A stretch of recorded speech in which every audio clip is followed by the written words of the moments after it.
Meu Deus e Pai, que nesta manhã o Senhor possa encontrar liberdade em nosso coração, meu Pai, para trabalhar de uma forma toda especial. Venha em nome de Jesus Cristo falar ao coração do teu povo, abençoar a tua igreja, pois hoje aqui nós nos encontramos em mais uma volta desta campanha. Nós cremos que tu és um Deus que opera milagres, tu és um Deus que opera maravilhas, e nós cremos, meu Pai, que na tua presença nós estamos pisando na terra dos milagres, porque estar na tua presença, estar ao alcance dos milagres, e que nesta manhã, meu Pai, o teu Espírito Santo há de falar profundamente em cada coração, e abençoando a cada vida aqui presente, em nome de Jesus. Dão glória bem forte para Jesus. Louvado é o nome do Senhor. Irmãos, eu creio que você é uma pessoa que já tem suas experiências com Deus no que diz respeito a milagres. Deus é um Deus que opera milagres, sim ou não, irmãos? Quem concorda comigo? Eu quero já cumprimentar aqui já os nossos internautas, saudar aí todos os ouvintes da Rádio Boas Novas, que também está nos acompanhando nesta manhã, essa transmissão. Nós estamos aqui em mais uma volta da campanha Pisando a Terra dos Milagres, e com certeza esses milagres estão estendidos a todos vocês, mesmo que você se encontre aí no seu lar, no seu trabalho, não importa onde você esteja nos acompanhando nesta manhã, também participando deste culto, tá bom? Sejam bem-vindos aqui junto a nós aqui neste culto. Eu gostaria que os irmãos, vocês aqui presentes, os ouvintes de casa também, os internautas, apanhassem a sua Bíblia e abrisse ela lá na carta de Paulo aos Colossenses, no capítulo 1, aos Colossenses, capítulo 1, e nós vamos aqui nesta manhã trazer aqui uma meditação na palavra de Deus. Aos Colossenses, capítulo 1, vamos estar aqui também orando em favor dos irmãos, orando em favor da família, orando em favor do propósito de cada um, tá bom? Aos Colossenses, capítulo 1, nós vamos ler um texto aqui que aparentemente ele é um pouquinho longo, mas é importante que nós venhamos ler ele. Chegando na sua casa, tendo um tempo, ou até mesmo construindo esse tempo disponível, você vai novamente reler o texto e se lembrar de tudo aquilo que Deus falou com você aqui através dessa pregação nesta manhã, tá bom? Eu quero ler aqui a partir do versículo 15, preste atenção. O qual é a imagem do Deus invisível, o primogênito de toda a criação. Porque nele foram criadas todas as coisas que há nos céus e na terra, visíveis e invisíveis, seja tronos, seja dominações, seja principados, seja potestades, tudo foi criado por ele e para ele. E ele é antes de todas as coisas, e todas as coisas subsistem por ele. E ele é a cabeça do corpo, da igreja, é o princípio, é o primogênito dentre os mortos, para que em tudo tenha a preeminência. Porque foi do agrado do Pai que toda a plenitude nele habitasse. E que, havendo ele feito a paz pelo sangue da sua cruz, por meio dele reconciliasse consigo mesmo todas as coisas, tanto as que estão na terra como as que estão nos céus. A vós também, que noutro tempo erais estranhos e inimigos no entendimento pelas vossas obras más. Agora, contudo, vos reconciliou no corpo da sua carne pela morte, para perante ele vos apresentar santos e irrepreensíveis, inculpáveis, se na verdade permanecerdes fundados e firmes na fé, e não vos moverdes da esperança do evangelho que tendes ouvido, o qual foi pregado a toda a criatura que está debaixo do céu, e do qual eu, Paulo, sou feito ministro. Amém? Uma palavrinha de oração? Senhor meu Deus e Pai, venha nesta manhã falar conosco através desta palavra. Espírito Santo de Deus, nos toma em tuas mãos como uma mera ferramenta. Guia, meu Pai, a ministração desta palavra, a falar no fundo do coração de cada vida, meu Pai, abençoando a cada pessoa, fazendo o que é necessário para que ela seja conscientizada da revelação do seu amor através do sacrifício de Jesus Cristo. E para comprovar, meu Pai, de uma forma simples, que o Senhor venha operar os milagres, as maravilhas na vida do teu povo, ó Pai, de uma forma toda especial. E todos que creem, digam amém, Jesus. Deus abençoe. Se assente agora. Dá uma salva de palmas e glória para exaltar o nome de Jesus. Cadê o glória da igreja? Não, os irmãos não compreenderam. Cadê o glória da igreja para Jesus Cristo? Aí sim, louvado é o nome do nosso Senhor Jesus. Irmãos, nós vamos aqui hoje fazer uma análise nesta palavra, nessa carta de Paulo, embora é só uma parte. Quando Paulo escreveu a igreja de Colossos, a carta denominada como aos Colossenses. E no texto que nós lemos, o apóstolo Paulo ele faz um panorama de uma compreensão da palavra de Deus profunda e necessária na vida do ser humano que deseja ser abençoado. E lembrando que nesta manhã nós estamos no prosseguimento da campanha com o tema Pisando na Terra dos Milagres. Nós estamos falando para um público que veio aqui naturalmente em busca de milagres, em busca de algo sobrenatural da parte de Deus. No entanto, para que esses milagres se cumpram nas nossas vidas, há necessidade de compreendermos o processo pelo qual os milagres vêm. E é sobre isso que nós vamos estar falando nesta manhã. Nós vamos aqui fazer um apanhado no texto. O apóstolo Paulo, escrevendo a sua carta, então, à igreja de Colossenses, ele traz uma série de instruções, de orientações, de aconselhamentos àqueles irmãos. Mas nesse ponto onde nós lemos, ele começa a tratar a respeito daquilo que nós precisamos ter como fundamento de fé.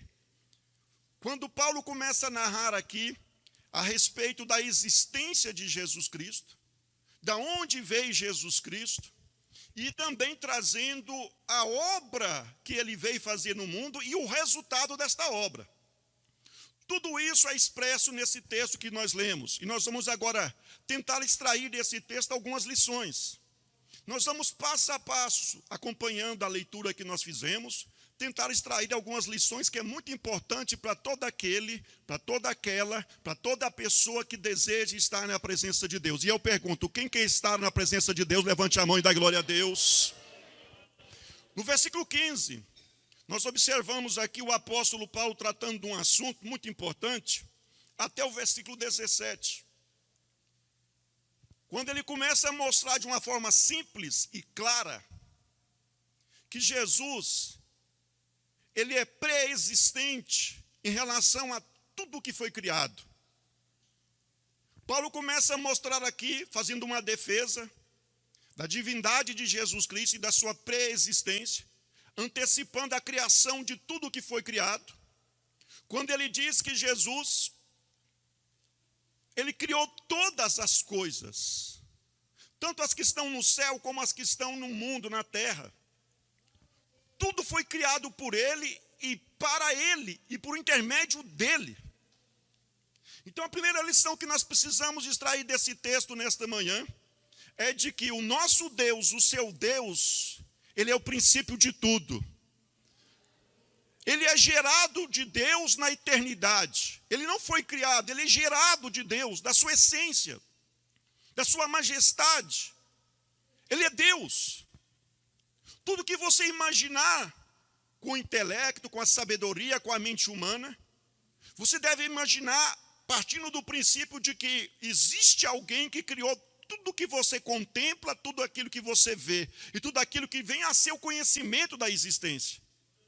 Jesus criou todas as coisas. Nós podemos hoje, na atualidade, termos informações por intermédio da ciência, tentando imaginar, dimensionando o universo. Isso é muito fácil na atualidade, porque se fala muito da tecnologia avançada, dos das viagens espaciais, nós temos informações inéditas de fotos tiradas de outros planetas, com equipamentos humanos que estão lá fotografando. Nós estamos, de uma certa forma, tendo um acompanhamento e tentando compreender, dimensionar nossa mente o tamanho do universo. E quando eu começo a imaginar a dimensão do universo, eu tenho que partir do princípio e raciocinar que antes do universo existir, Jesus já existia. E foi Ele que criou todo esse universo.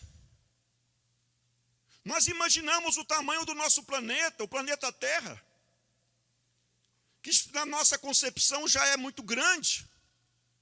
Agora imaginamos o Sol com milhares de vezes maior do que o planeta Terra. Imaginamos então as galáxias, que milhares de vezes ou milhões de vezes maior do que o Sol. Imaginamos então todo o universo, e tudo isso foi criado por esse Deus que diz que está do seu lado. Esse Deus que deixou a sua majestade, entre aspas, para se fazer homem, simplesmente, tão somente com o propósito de resgatar o homem da perdição eterna. Então Paulo começa aqui nos primeiros versículos onde nós lemos, tratando a respeito da preexistência de Jesus Cristo. Ele diz o seguinte: porque nele foram criadas todas as coisas que há nos céus e na terra, visíveis e invisíveis. Nele foi criado. Tudo foi criado por ele e para ele. Olha o que diz mais aqui. Ele é antes de todas as coisas, e todas as coisas subsistem por ele. Jesus é a razão do universo não ser um caos. Jesus é a razão das águas que caem da chuva na terra, regar a terra, escorrer em volume pelos rios, pelos córregos e dar até o mar, e novamente a água sair lá das nuvens, num processo natural que a ciência explica. Mas Jesus é a razão desse fenômeno. Jesus é a razão de todos os dias nós temos um período de noite e um período de luminosidade.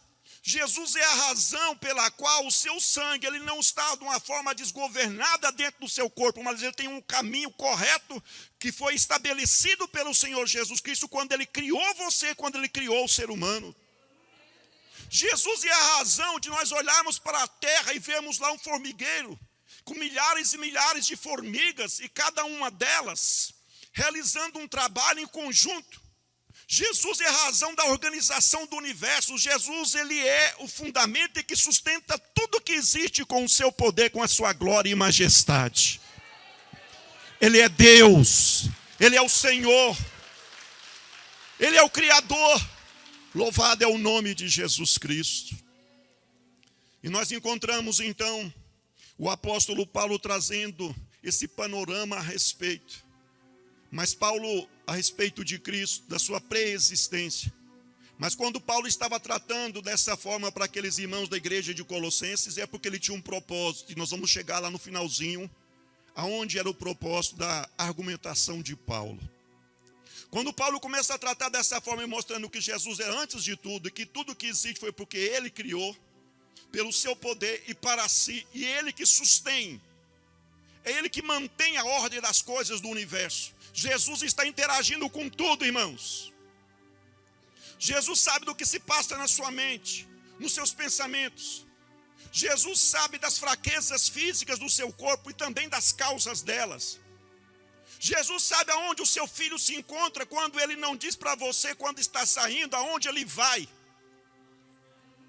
Jesus sabe aonde se encontra as portas abertas, eu diria, no sentido de oportunidades para que você venha a ter o pão nosso de cada dia, uma porta de emprego, de trabalho. Jesus sabe de tudo. E antes mesmo de você imaginar ou desejar algo, ele já sabe que você vai pensar e vai desejar aquilo. E é esse Jesus, irmãos, que fez algo maravilhoso, que é mais uma lição que o apóstolo Paulo traz. Olha o que ele diz aqui. Versículo 18. E ele é a cabeça do corpo, da igreja. É o princípio e o fundamento, é o princípio e o primogênito dentre os mortos, para que em tudo tenha preeminência. Jesus é a cabeça da igreja. Jesus é que organiza a igreja, que traz vida para a igreja. Se você é abençoado, é porque Ele está te abençoando. Se nós temos vontade de nos aproximar diante de Deus, é porque Ele está dizendo para você, venha. Muitos desconhecem que quando a pessoa vem na igreja, quando ela própria está cultuando a Deus, é porque o próprio Jesus está convocando ela, e ela não percebe que é Jesus que está convocando. Eu posso afirmar sem dúvida alguma, sem nenhuma preocupação, em dizer para você que você veio aqui esta manhã para cultuar a Deus, porque Jesus te chamou para estar aqui, porque Ele queria falar com você. Eu estou falando de um Deus que é amor, é todo poderoso. Aleluia, Jesus. Ele é o cabeça da igreja.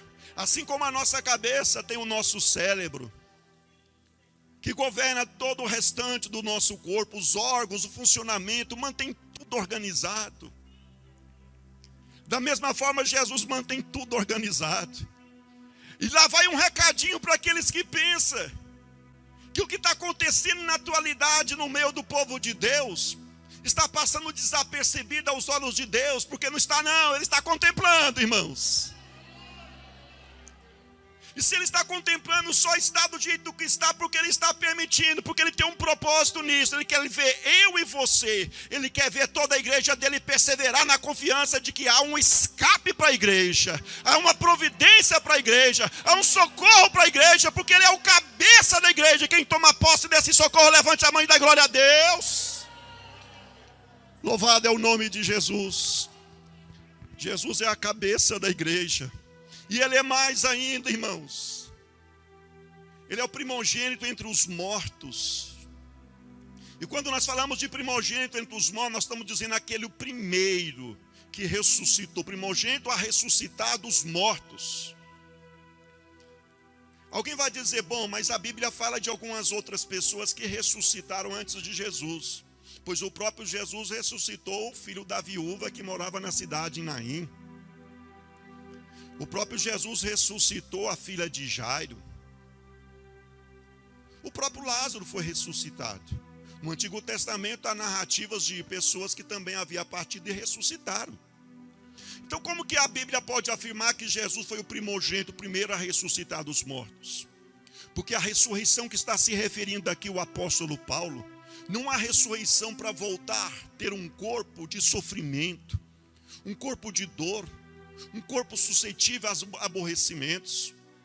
Vou ilustrar e mostrar para vocês o episódio de Lázaro, irmão de Marta e Maria.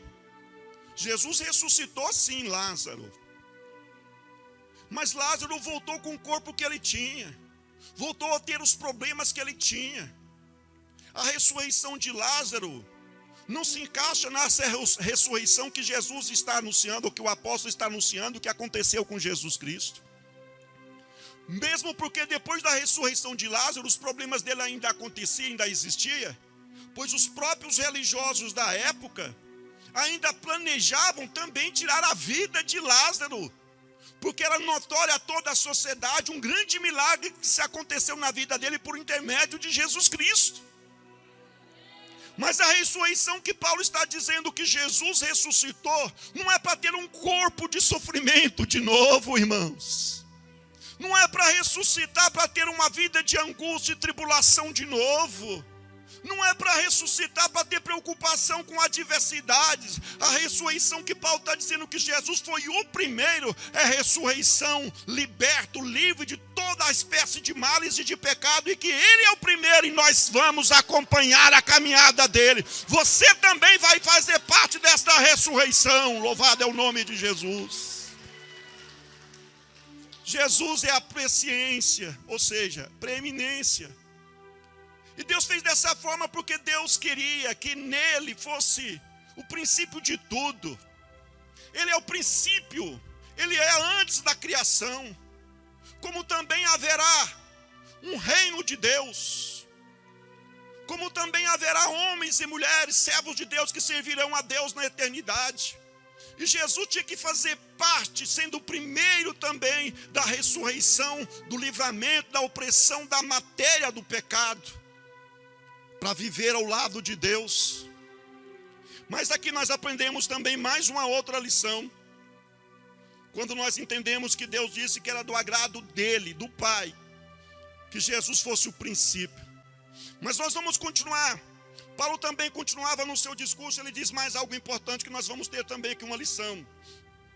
Olha o que ele diz: e que, havendo por ele feito paz pelo sangue da sua cruz, por meio dele, reconciliasse consigo mesmo todas as coisas que estão no céu e que estão na terra.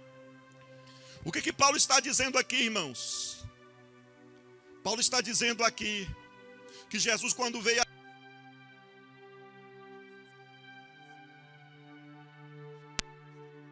obra,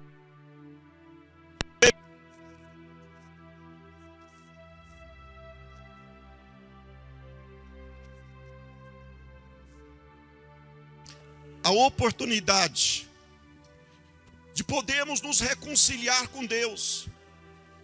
E por que reconciliarmos com Deus? Esse é um ponto muito importante.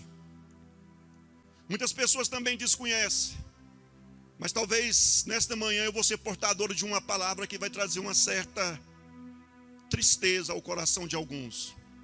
Mas essa tristeza há necessidade para que ela possa refletir, analisar e alcançar a paz. Todos nós já nascemos desligados de Deus. O homem, quando nasce no mundo como um bebezinho, uma criança inocente, nasce desligado de Deus por causa do pecado, separado de Deus, sem condições pelos seus próprios méritos, pelos seus esforços de se reconciliar com Deus. Se nós analisarmos, segundo a palavra de Deus, nada, absolutamente nada que o homem venha a fazer, conseguirá fazer ele ter uma reconciliação com Deus pelos seus esforços. E quando eu digo nada, é absolutamente nada. Não é um homem praticando caridade que ele conseguirá reconciliar-se com Deus, se livrando da situação pela qual ele nasceu com ela, que é desligado de Deus. Não é pelas obras, não é se revoltando contra Deus, não é ignorando Deus, dizendo que não o reconhece, que não reconhece a sua existência. Nada, absolutamente nada que o homem venha fazer pelos seus esforços, pelo seu intelecto, faz com que ele mude a situação pela qual, ou através da qual ele nasceu, que é desligado de Deus. Mas aqui começa a ser revelado pelo apóstolo Paulo a missão do Filho de Deus a esse mundo. Foi por causa disso que Jesus veio ao mundo, irmãos. Foi por causa disso que aquele que criou todas as coisas, aquele que fez todo o universo, aquele que criou, como eu disse, a formiguinha no pó da terra, aquele que criou eu e você e todos os seres humanos, foi por causa disso que ele veio e nasceu de mulher, para que ele viesse fazer algo que ninguém por si próprio conseguiria fazer, que é se reconciliar com Deus, para ter comunhão com Deus e para usufruir dos benefícios da presença de Deus. Louvado é o nome de Jesus. Exaltado é o nome do Senhor. Jesus veio para fazer aquilo que eu não conseguiria. Eu já vi pessoas, irmãos, dedicadas, esforçadas em fazer e alcançar certos objetivos na vida, que elas dedicam a vida toda para alcançar um propósito. Elas lutam, insistem, cometem erros e falhas, mas não desiste, volta, luta e peleja. Pessoas que, para alcançar os seus ideais e realizar os seus projetos, elas dedicam a vida toda em propósito daquilo, com esforço para alcançar aquele objetivo. Então são atitudes de pessoas louváveis.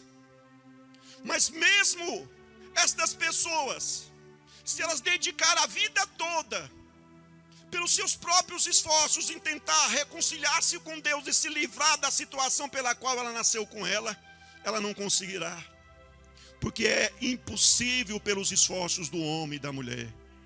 Quando Jesus veio, ele veio para fazer isso que era impossível para mim e para você.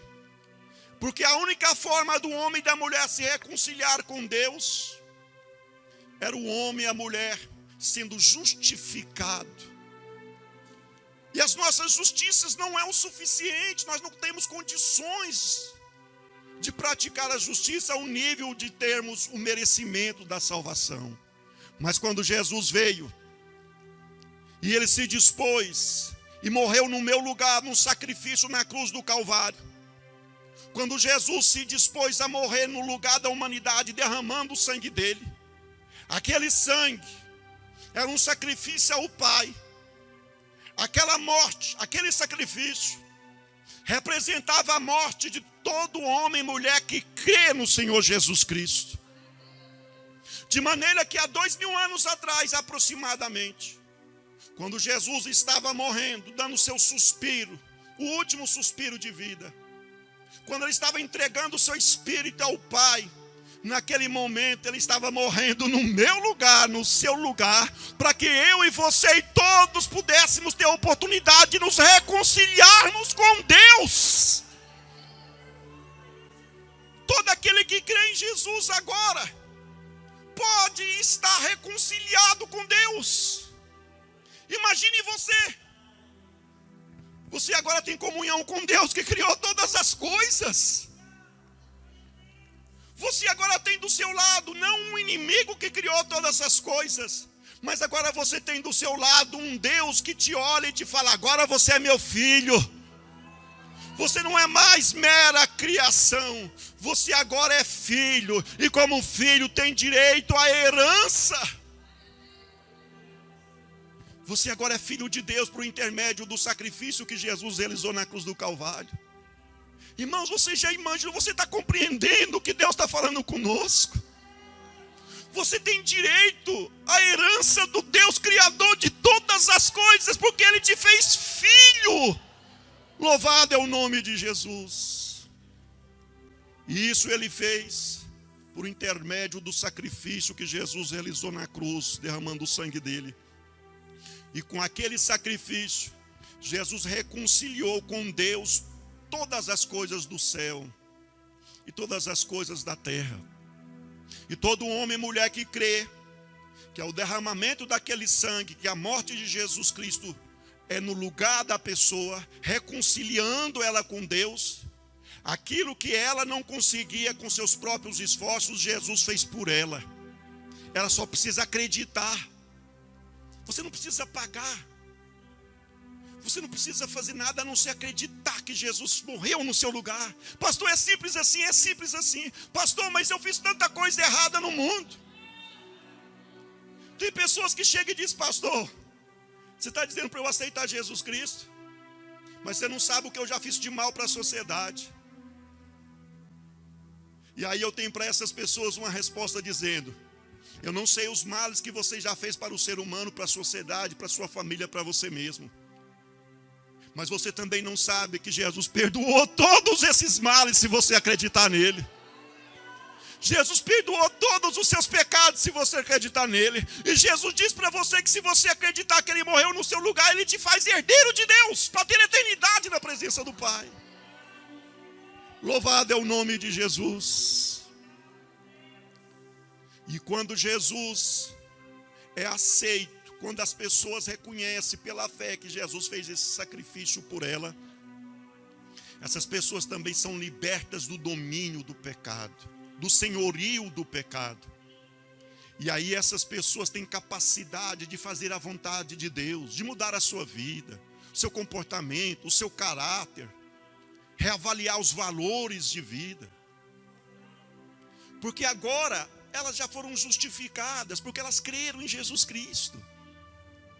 E como tal, agora sim, há a possibilidade daquele teu filho, que antes de aceitar Jesus era uma pessoa viciada, agora tem possibilidade sim, dele ser uma nova pessoa. Há possibilidade sim daquele homem, daquela mulher que era violento antes de aceitar Jesus Cristo. Agora que reconhece que Jesus morreu no lugar dele, há a capacidade dada para ele de ele abandonar os pecados e agora ser uma pessoa agradável à família, agradável à sociedade. Agora há possibilidade para aquele homem, aquela mulher que vivia depressivo, vivia ansioso, vivia vindo sofrimento na vida, até mesmo desejando a morte, julgando que a morte seria o fim do sofrimento. Há para essa pessoa agora que aceitou Jesus Cristo a possibilidade de sentir alegria que não depende do que está em sua volta, ao seu externo, mas é uma alegria, é uma paz que o próprio Espírito Santo revela dentro do coração da pessoa. Porque agora ela tem um conhecimento de que ela é filha de Deus e nada, ninguém pode tirar ela dessa posição. Ninguém pode mudar isso. O diabo não pode fazer você, tirar você da presença de Deus. Os anjos não podem. Mas você precisa compreender uma outra lição que nós vamos tirar aqui desse texto também. Olha o que diz aqui. Por intermédio que Jesus fez o sacrifício na cruz do Calvário. Agora ele diz o seguinte, o apóstolo Paulo: se na verdade permanecerdes fundados e firmes na fé, não vos moverdes da esperança do evangelho que tendes ouvido. Então, quando nós reconhecemos que Jesus morreu no nosso lugar, nós acreditamos que ele perdoou os nossos pecados. Nós precisamos ter uma perseverança e permanecer nessa posição, e ao lado de Deus, acompanhando o Senhor. É esta a finalidade para nós concluirmos. O homem precisa entender que Jesus é antes de todas as coisas, que Jesus criou todas as coisas, que tudo que existe é mantido pelo poder dele, e que ele veio ao mundo para fazer aquilo que o homem não consegue fazer, que é reconciliar-se com Deus, porque o homem já nasce desligado de Deus. E que Jesus, tendo feito isso, todo aquele, absolutamente todo aquele que crê que Jesus morreu no lugar dele e se entregar a Jesus Cristo, tem a salvação garantida por Deus. Só que para concluir, todo aquele que fez e cumpriu todo esse processo tem que ter também uma perseverança a permanecer ao lado de Jesus. Se lembre que em alguns momentos anteriores eu falei para vocês que Jesus está contemplando tudo o que está se passando na atualidade, na vida da sociedade, das nações, dos povos. Ele está vendo, não está oculto aos olhos dele. E se alguém em nosso meio estiver pensando o porquê de tudo isso, está acontecendo e Jesus vendo. E o porquê ainda a situação está da forma que está, eu quero dizer para vocês, é porque Jesus quer ver como eu e você e todo aquele que crê nele se porta diante desta situação. Há uma perseverança ainda em confiar em Jesus Cristo, pois a promessa que Jesus fez para aquele que crê no nome dele, não é só de curar as enfermidades, não é só de trazer providência, suprir as necessidades do pão de cada dia, não é só para garantir a segurança e o livramento das opressões do diabo. A promessa que Jesus fez, além de tudo isso que eu estou descrevendo, é de dizer para essas pessoas que mesmo que elas venham a partir dessa vida, elas vão partir para herdar a eternidade junto com Deus, viver ao lado do Pai, estar na presença de Deus. E para que você possa demonstrar que está confiando que essa promessa se cumprirá na sua vida, há necessidade de perseverança mesmo em meio às adversidades. Mesmo que ao seu derredor as coisas estão dando errado, mas o homem e a mulher que serve a Deus e acredita que Jesus já pagou os pecados dele lá na cruz do Calvário, vai perseverar confiando em Jesus Cristo, que mesmo que ele desça ao pó da sepultura, Jesus há de ressuscitá-lo para que ele possa ter a eternidade na presença do Pai, Ele há de ressuscitar para ter eternidade, recebendo as bênçãos e estar na glória do Pai. Há necessidade de perseverança em meio às adversidades. Há necessidade de exercitar a fé. O mundo está desabando em nossa volta. Está se aumentando cada vez mais a violência no mundo. Ameaça de tribulações. Eu e você estamos vivendo uma época da história da humanidade que vai ficar registrado nos livros, e que os seus filhos, os seus netos e os seus bisnetos vão ler lá no futuro, se Jesus não tiver voltado. Ou até mesmo você vai narrar para os seus filhos, para os seus netos, história do que aconteceu nos seus dias de vida com relação a essa pandemia. Porque vai ficar registrado. Mas eu quero dizer para vocês que tudo isso que está acontecendo, irmãos, tudo isso que está se passando, para aquele que serve a Deus e crê em Deus, é um momento simplesmente, tão somente, para que ele possa perseverar confiando nas promessas de Jesus Cristo. Jesus opera milagres, como ele ressuscitou Lázaro. Jesus traz prosperidade, traz abundância, traz livramentos. Estar na presença de Jesus é estar pisando na terra dos milagres.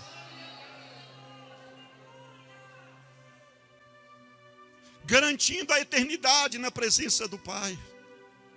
Agora eu pergunto: você quer continuar da forma que você está? Depois de tudo isso que Deus está falando com você e tem de promessas na sua vida? Muito mais do que a cura da sua enfermidade que Deus tem para te entregar aqui hoje. Deus tem algo a mais. Imagine você aguardando uma bênção, um presente. E aí você recebe essa bênção, recebe aquele presente, e de repente, junto com aquele presente, tem um outro muito maior que você nunca imaginava. Ou de repente até imaginava, mas estava com dúvida se era merecedor ou não de recebê-lo. E essa dúvida impedia de recebê-lo. Esse presente, irmãos, é a sua salvação. Muito mais do que receber a restauração da sua vida conjugal. Deus tem junto com essa bênção, que esta restauração para você também a sua salvação. Deus tem para você um renovo espiritual. Você que está aí de repente desanimado, triste, talvez porque passou lutas e provações, talvez momentos difíceis aconteceu que fez você correr lágrimas na sua face nesses últimos dias. Mas eu quero dizer para você, o seu Deus, Ele te ama. Ele veio nesse mundo para dizer para mim e para você que Ele te ama. E Ele tem a salvação para você. Você só precisa confiar nele. Você só precisa permanecer do lado dele. Louvado é o nome de Jesus. Mas você não pode continuar da forma que está. Você precisa tomar uma decisão. E essa decisão tem que ser hoje, não pode ser amanhã. Eu gostaria de orar em favor de todos vocês nesse momento. E vou pedir para você se colocar de pé para que eu possa fazer esta oração. Nós vamos orar em favor de todos vocês. Nós vamos orar em favor dos nossos internautas que está cultuando a Deus junto conosco nesta manhã. Os ouvintes da Rádio Boas Novas que estão nos acompanhando também através do programa Voz da Libertação. Nós vamos orar por todos vocês nesse momento.